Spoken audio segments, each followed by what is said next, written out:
अस्सलाम वालेकुम दोस्तों, मैं आज नई वीडियो के साथ आपके साथ हाज़िर हूँ। आप देख रहे हैं उर्दू पोइट्री। जिस बंदे को देखें ये मुंह के साथ सितार बजा रहा है, अल्लाह ने इसकी इतनी सलाहियत से नवाजा है। उम्मीद है कि आपको ये वीडियो पसंद आएगी। इसको लाजमी सब्सक्राइब और शेयर और लाइक करना। चलते हैं अब वीडियोस की तरफ।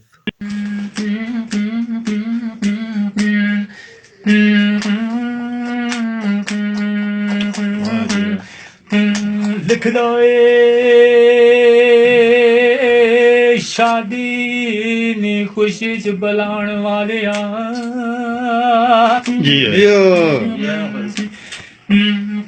हो शादी नी खुशी च बुलाण वाले ओ साडी तरफू भी तैनू मुबारक खानी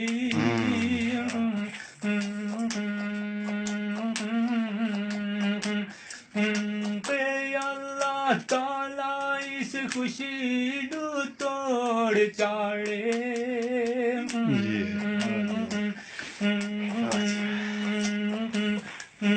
प्रेमराज खाना सत सत मुबारक खानी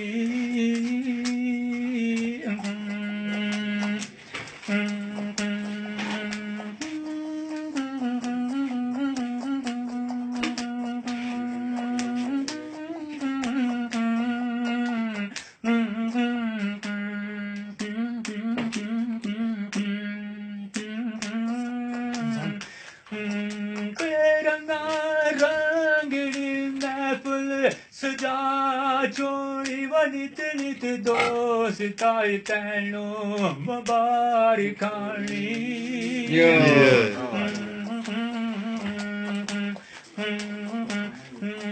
पेशाला खुश रोवा सोए जावेद कहना